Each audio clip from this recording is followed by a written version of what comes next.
అందరికీ welcome to శాలినీస్ kitchen. ఈరోజు మన రెసిపీ వచ్చేసి సమ్మర్ స్పెషల్ ఆవకాయ పచ్చడి అండి. అందరూ పెడతారు, ఒక్కోళ్ళది ఒక్కో స్టైల్ ఉంటుంది. సో నేనైతే ఎప్పుడు ఇలాగే పెడతానండి. యాక్చువల్లీ మా అత్తమ్మ కూడా చాలా బాగా పెడతారు పచ్చళ్ళు. లాస్ట్ ఇయర్ తనే పెట్టింది. నేనైతే ఇంత క్వాంటిటీలో పెట్టడం ఇదే ఫస్ట్ టైం. మామూలుగా పెడతా, కానీ ఇంత క్వాంటిటీలో ఇప్పుడే ఫస్ట్ టైం అనమాట నేను పెట్టడం. పొడికాయ ముక్కలు కొట్టించడం అదంతా బయట జరిగిందండి ప్రాసెస్ అంతా. అందుకే నేను ఫుల్ వీడియోలో పెట్టలేకపోతున్నా. ఆ ముక్కలన్నీ కట్ చేయించుకొని ఇంటికి తీసుకొచ్చుకొని ఆ లోపల ఉండే జీడి రేకులు అవన్నీ తీసేసి క్లీన్గా తుడిచి ఒక 2 hours గాల్లో ఆరబెట్టిన తర్వాత, అవి ఆరిపోయిన తర్వాత మీకు చూపిస్తున్న మెజర్మెంట్ బౌల్, గాజు బౌల్ తోటి నాకు 5 బౌల్స్ అయ్యాయండి ముక్కలు. దానికోసమని ఒక బౌల్ కారము, 1/2 బౌల్ ఉప్పు, ఒక ఫుల్ బౌల్ ఆవపిండి, మెంతులు నేను పౌడర్ వేయట్లేదండి, విడిగా వేస్తున్నాను మెంతులు. మీకు కావాలంటే పౌడర్ యాడ్ చేసుకోండి. కొద్దిగా పసుపు, పొట్టు తీసి పెట్టుకున్న వెల్లుల్లిపాయలు వేసుకొని అంతా ఒకసారి కలుపుకొని పక్కకు పెట్టుకున్నామండి.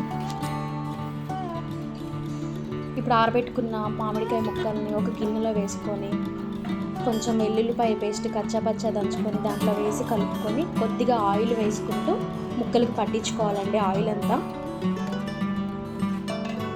బాగా కలుపుకోవాలి ఒకసారి.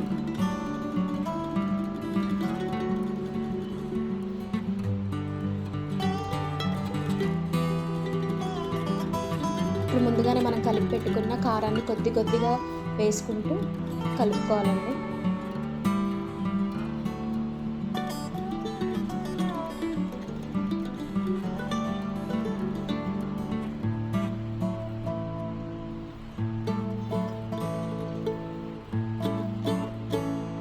ముక్కలన్నీ బాగా కలిసేలా కలుపుకోవాలండి, మొత్తం అన్నిటికీ పట్టుకునేలాగా.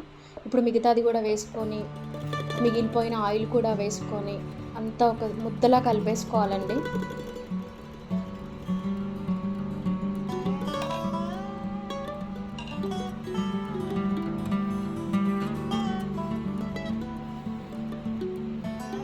ఎక్కడ కూడా కారము పొడిగా లేకుండా ముద్దగా కలుపుకోవాలి.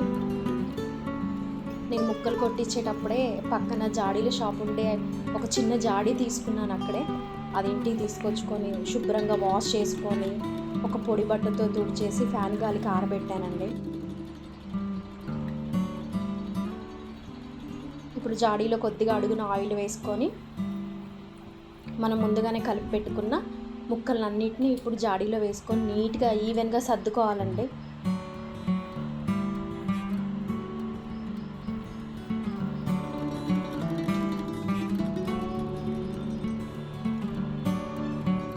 మూత పెట్టేసుకొని పైన ఒక క్లాత్ కట్టేసుకుందామండి. ఇది 3వ రోజు మళ్ళీ అంతా ఒక గిన్నెలోకి తీసేసుకొని పైకి కిందికి కలుపుకొని ఉప్పు సరిపోకపోతే ఈ స్టేజ్లోనే ఉప్పు నూనె యాడ్ చేసుకోవాలండి, లేదంటే వెంటనే బూజు వచ్చేసింది పైన. అంతేనండి, నా స్టైల్లో ఆవకాయ పచ్చడి